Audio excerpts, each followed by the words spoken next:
بعد دوڑتے چلے آئیں گے. یہ کیا ماجرا ہے؟ یہ تو 2 آیتوں میں تضاد پیدا ہو گیا ہے. ایک آیت دوسری آیت کے مخالف ہے. ایک آیت کے لیے نہیں سنتے, ایک آیت کے لیے سنتے ہیں. تو اللہ انصاف فرماتا ہے, اے نادان, ہم نے قرآن کو نازل فرمایا ہے, ذرا اس میں غور تو کر, ذرا اپنے علماء سے پوچھ تو صحیح. اللہ انصاف فرماتا ہے, افلا یتدبرون القرآن ولو کان من عند غیر اللہ لوجدوا فیہ اختلافا کثیرا. اللہ انصاف فرماتا ہے, کیا لوگ قرآن میں غور نہیں کرتے؟ اگر یہ غیر خدا کے پاس سے ہوتا تو اس میں بہت زیادہ اختلاف آتے. تو پتہ یہ چلتا ہے مسلمانوں, اگر غور کرو گے ایک طرح مردہ نہیں سنتا, وہ کون سا مردہ ہے جو نہیں سنتا؟ تو اللہ نے ارشاد فرمایا, اس آیت کا شان نزول یہ ہے کہ جب آقا کریم صلی اللہ علیہ وسلم نے جب دین کی دعوت دی اور کہا وَعَبْدُ اللَّهَ وَلَا تُشْرِكُوا بِهِ شَيْئًا, اور تم اللہ کی عبادت کرو, اس کے علاوہ کسی کی پوجا پاٹ مت کرو, کسی کی عبادت مت کرو, اللہ کے ساتھ کسی کو شریک مت کرو. تو ان کو فارغ مشرکین نے کہا تھا قَالُوا بَلْ نَتَّبِعُ آبَاءَكُمْ وَأَبْنَاءَكُمْ. اے سننے والوں سن لے, وہ کہتے ہیں محمد بن عبداللہ, ہم تو اپنے باپ دادا کے دین کی پیروی کریں گے, ہم نے اپنے باپ کو بت پرستی کر کے دے گا, ہم نے اپنے آبا و اجداد کو بت پرستی کرتے دے گا, ہم تو ان کے نقشہ قدم پہ چلیں گے. تو اللہ نے ارشاد فرمایا, اے حبیب انک لا تسمع الموتى, یہ زمین پہ چلنے والے تو ہے پر یہ حقیقت ان کا دل مردہ ہے, تو تمہاری یہ دین کی دعوت نہیں سنیں گے. اور اے محبوب یہ مردہ ہے جو ایمان کی بات کو نہ سمجھ سکے, خدا کے نور کو اپنے دل میں نہ بسا سکے, تو وہ مردہ ہو جاتا ہے. تو قرآن کہہ رہا ہے کہ جو دین کو نہ سمجھے وہ مردہ ہوتا ہے. تو پتہ چلا مسلمانوں, یہ جو وہابی ہوتا ہے, یہ جو دیوبندی ہے, یہ تعظیم رسول سے چلتا ہے, یہ تعظیم رسول سے کھنچتا ہے, یہ اولیاء کرام کی بارگاہ میں جانے سے چلتا ہے. اللہ نے ارشاد فرمایا, وہ جو دین کی دعوت کو نہیں سنتے, دین کی بات کو نہیں سنتے, حقیقتاً وہ مردہ ہے. جو اللہ والوں سے نسبت رکھ لیتے, جو انبیاء علیہ السلام سے نسبت رکھ لیتے, وہ ایسے زندہ ہوتے ہیں کہ اگر وہ مر بھی جائے, اگر کوئی اللہ والا جب کوئی انبیاء علیہ السلام انہیں ندا دیتا ہے تو اپنے وصال کے بعد وہ ان کی ندا پہ بھاگتے ہوئے چلے آتے ہیں, وہ ان کی ندا پہ دوڑتے ہوئے چلے آتے ہیں. کیوں چلے آتے ہیں؟ اللہ ارشاد فرماتا ہے وَعَلَمْ أَنَّ اللَّهَ عَزِيزٌ حَكِيمٌ, اور جان لو کہ اللہ حکمت والا اور غالب ہونے والا ہے. اللہ ہی غالب ہے. تو پتہ چلا مسلمانوں, جب انبیاء علیہ السلام کے دامن سے پرندوں کو نسبت ہوئی, اگر وہ کٹ جاتے ہیں تو بھی آواز سن کے زندہ ہو جاتے. جو اللہ کی راہ میں شہید ہو گئے, جو اللہ کی راہ میں جنہوں نے اپنی زندگی کو گزار دیا, جنہوں نے نبی اللہ کو کلمہ پڑھا دیا, اور جس احمد رضا نے عشق رسول کو ہمارے دلوں میں ڈال دیا, اگر بعد مثال کے میں نے پکارے تو کہتے ہیں میرے چاہنے والے مانگنا ہے مانگ, جو مانگ کر تیری مراد پوری کریں گے اور تیرے خدا سے ملا دیں گے. یہی وہ اللہ والے ہیں جن کے دامنوں سے لے کر ہمیں بہت کچھ ملتا ہے. اب آئیے, اب اس پہ ایک نقطہ نظر اور چلتے چلے آئے. اب قرآن کے قریب ہو رہا ہوں, اب قرآن سے کہ اے قرآن, تیری بات تو ہم نے سنی, تو نے یہ کہا کہ جب ابراہیم نے اپنے رب سے کہا کہ میں دیکھنا چاہتا ہوں کہ تم مردوں کو کیسے زندہ کرتا ہے, تو اللہ نے کیا کیا, تو 4 پرندوں کو لے لے اور اپنے ساتھ ہلا لے اور ان کے ٹکڑے کر کے سامنے پہاڑ پہ ڈال, اور تو ندا دے دے, تو وہ زندہ ہو جائے گا, تیرے پاس پاؤں سے دوڑ تو آئے گا. اے قرآن, جب ابراہیم نے کہا کہ اب میں دیکھنا چاہتا ہوں تو زندہ کیسے کرتا ہے, تو رب نے خود کیوں نہیں کرا, ابراہیم سے کیوں کروایا؟ ابراہیم نے یہ کہا اے رب میں دیکھنا چاہتا ہوں تو زندہ کیسے کرتا ہے. رب نے کہا ابراہیم تو کاٹ اور تو ندا دے, تم جب ندا دے گا وہ جو پرندے ہیں اپنے پاؤں سے دوڑ کو چلائیں گے. پتا چلا مسلمان, اس آیت کریمہ میں غور کرو کہ اگر ابراہیم ندا دے تو یہ ابراہیم کی تحقیقت خدا بندے قدوس کی آواز ہے, جس ابراہیم نے خدا کے دین کی تبلیغ کری. جب وہ ابراہیم ندا دیتا ہے تو اللہ فرماتا ہے کہ ابراہیم تو ندا دے, ندا دینے والا تو ہے, زندہ کرنے والے ہم ہیں. ایسی جب فکر اور سے پاک نے قوم نے اس نے اللہ کہا تو کہنے والا تو تعریف ہوتا اور جلانے والا خدا بندے قدوس تھا.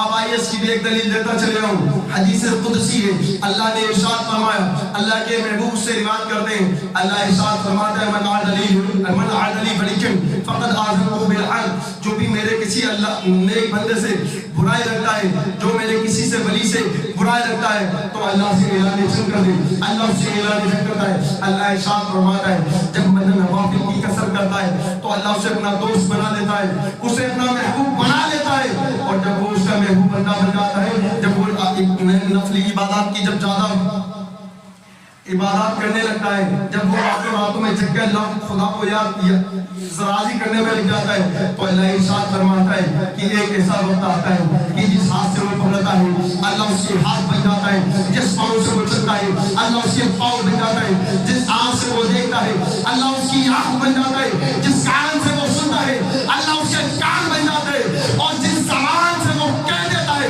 اللہ اس کی زبان بن جاتا ہے۔ یہی وجہ تھی کہ غوث پاک نے جب کہا قم بِإِذْنِ اللَّهِ، اللہ کے حکم سے زندہ ہو جا، تو مردہ زندہ ہو جایا کرتا تھا۔ اور یہی وجہ تھی جب غریب نواز ہندوستان میں آئے اور ایک کوزے نے اللہ ساگر کے لیے کہا کہ اللہ ساگر اس کوزے میں آ رہا، تو وہ غریب نواز کی صدا نہیں تھی، وہ غریب نواز کا کہنا نہیں تھا، بلکہ غریب نواز کی زبان کے ساتھ وہ اللہ کا ارشاد تھا کہ میرے محبوب غریب نواز نے کہہ دیا، معین الدین نے کہہ دیا، اے اللہ ساگر تجھے خدا حکم کرتا ہے کہ غریب نواز کے ایک آواز میں کوزے کے اندر سما جا۔ یہ وہی اللہ والے جن کے دامن کرم سے لے کر ہمیں بہت کچھ ملا کرتا ہے۔ اب آئیے اور آگے بڑھتے چلے آتے ہیں۔ میں نے پچھلے جمعے میں بھی یہ عرض کرا تھا کہ جب اللہ والوں کے دامن سے کرم سے آپ وابستہ ہو جائیں گے تو آپ کو بہت چیزیں ملتی ہیں، اور اعتراض کرنے والے لوگ کو تلاش کرتے ہیں اولیاء کرام کی کرامت میں، سراست سے پوجے میں اتنا بڑا نصر کیسے آ گیا۔ امام اعظم ہر مہینے میں 60-61 قرآن شریف پڑھتے تھے، ایک تلاوی کا ایک دن میں اور ایک رات میں، تو کہا ضروری تو نہیں ہر رمضان 30 دن کا ہی ہو۔ ایک اعتراض کرنے والے کیا اعتراض کرتے ہیں، ضروری تو نہیں ہر سال رمضان 30 دن کا ہو، 29 دن کا بڑھا 29 29 58، اور ایک قرآن تراوی کا تو بھی 59 قرآن ہوئے، تو 61 قرآن کیسے پڑھ لیے؟ اور 3 دن سے پہلے اگر کوئی قرآن شریف پڑھتا ہے تو وہ شریعت کو سمجھ نہیں سکتا۔ اب یہ غوث پاک کیسے تھے، جب جنید بغدادی کیسے تھے کہ اپنے مسلح کو ندی پہ ڈالا تو وہ ندی کے اوپر تیرنے لگا، ندی کے اوپر اڑنے لگا اور نماز پڑھنے لگے۔ باقاعدہ سائنس اتنی ترقی کر گئی، پلین کو اڑا کے لے جاتی ہے، اس کے اندر انجن ہوتا ہے، آئل ہوتا ہے، پائلٹ ہوتا ہے۔ اب اس مسلح میں کون سی انجن تھا، کون سا آئل تھا، کون سا پاور تھا؟ تو اللہ والوں کے اوپر اعتراض کرتے ہیں اور کہتے ہیں تو ہمیں لوجک سمجھ میں نہیں آیا، یہ تو دماغ سے اوپر جانے والی بات ہے۔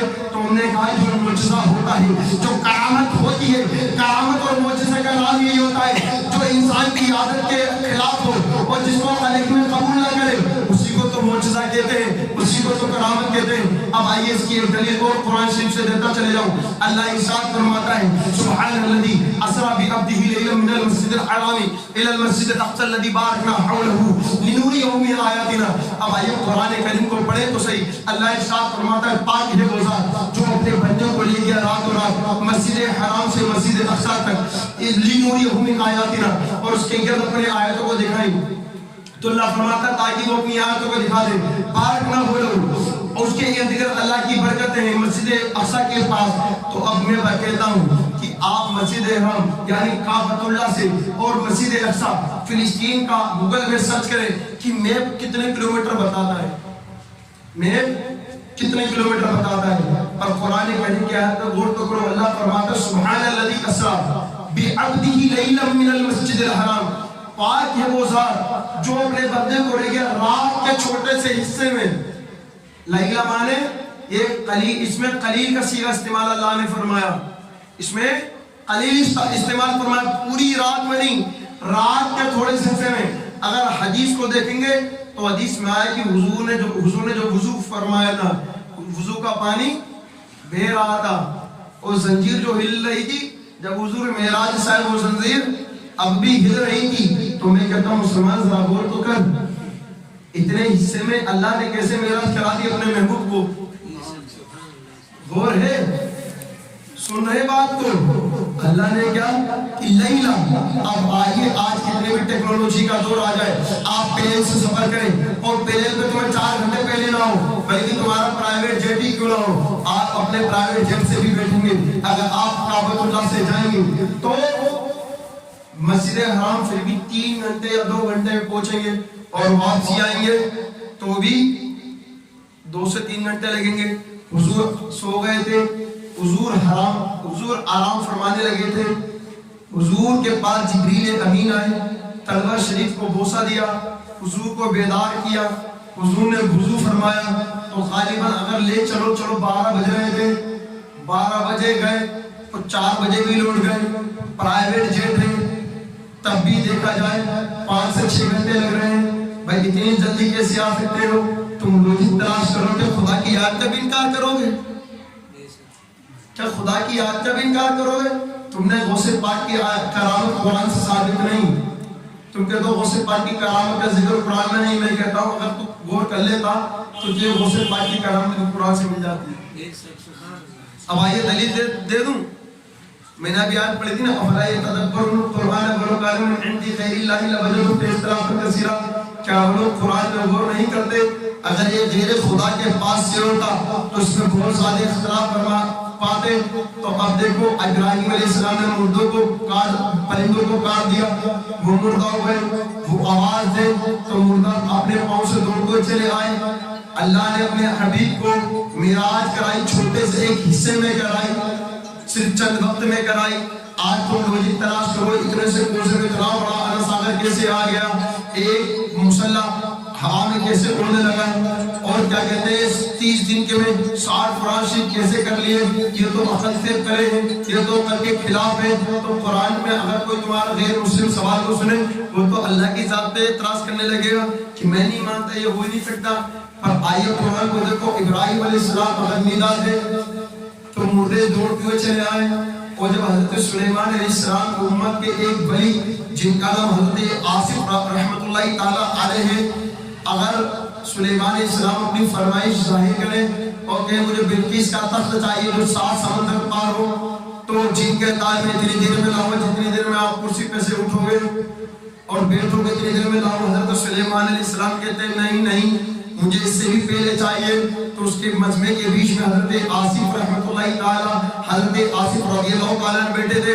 وہ کہتے ہیں کہ اے سلیمان علیہ السلام, میں اتنی دیر میں بلقیس کا تخت لے آؤں گا جتنی دیر میں آپ پلک جھپک سکتے ہیں, جتنی آپ ایک پلک جھپکیں گے اور پلک کو کھولیں گے اتنی دیر میں آپ کے سامنے بلقیس کا تخت ہوگا. اب سوچیے جب بنی اسرائیل کے اولیاء کو اتنی پاور کی سلیمان علیہ السلام ایک پلک کو جھپکے اور ایک پلک کو کھولے, تو بلقیس کا تخت جو 7 سمندر پارے, وہ بلقیس کا تخت حضرت آصف رضی اللہ تعالیٰ عنہ اللہ کے بھی ارشاد فرماتے علماء امتی کا انبیاء بنی اسرائیل, میرے امت کے علماء بنی اسرائیل کے مظہر ہیں, وہ بنی اسرائیل کے نبیوں کی طرح کیسے کہ جیسے انہوں نے دین کی خدمت کری تھی, دین کی تبلیغ کری تھی, ایسی میری امت کے اولیاء کرام, میری امت کے علماء کرام یہ دین کی تبلیغ کریں گے. جب غوث پاک سے جب ایک عیسائی نے یہ کہا کہ میرا نبی وہ تھا جس نے مردوں کو زندہ کرا, وعدہ تمہارے نبی میں کمال کیا تھا, غوث پاک فرماتے میرے نبی کی نہ پوچھ, اگر تجھے عبد القادر جیلانی مردوں کو زندہ کر کے دکھا دے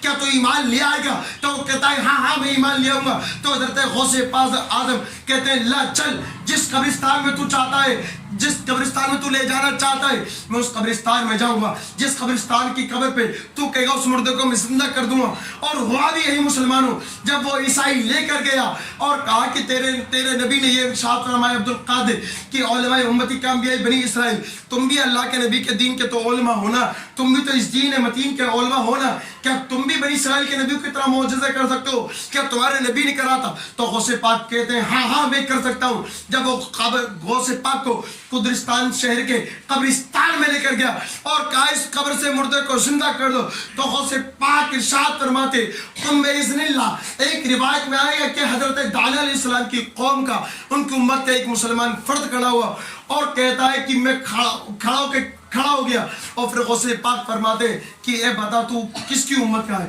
تو وہ کہتا ہے میں حضرت دانیہ علیہ السلام کی امت کا ہوں. پھر وہ کہتے ہیں اب بتا اس دور میں دین کون سا سچا ہے؟ تو دانیہ علیہ السلام کی امت کا کہتا ہے کہ عبد القادر جیلانی تم گواہ ہو جاؤ, میں دانیہ علیہ السلام کی امت کا ہوں, پر جب میں زندہ ہوا تو میں محمد عربی صلی اللہ علیہ وسلم پہ ایمان لاتا ہوں اور بتاتا ہوں اس دور میں تمام کے تمام مذہب باطل ہے, اگر کوئی حق پہ ہے تو وہ دین محمد رسول اللہ صلی اللہ علیہ وسلم ہے.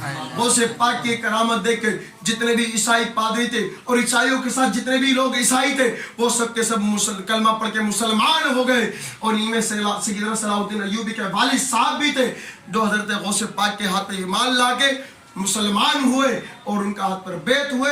اور غوث پاک کی کرامت کا نتیجہ یہ ہوا کہ صلاح الدین ایوبی جو تھے انہیں بیت المقدس کو آنے والے وقت میں فتح کر لیا تھا.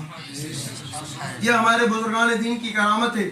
اور یہ کیسے ہوا تھا کہ خود سیدنا صلاح الدین ایوبی رضی اللہ تعالی عنہ کے والد صاحب جو تھے وہ غوث پاک کے وصال کے بعد جب صلاح الدین ایوبی 10 سال کے تھے تو غوث پاک کی بارگاہ میں لاتے ہیں اور کہتے ہیں کہ اس کے لیے سرکار میں آپ کی بارگاہ میں لاؤں اس کے لیے نظر کرم فرما دیں.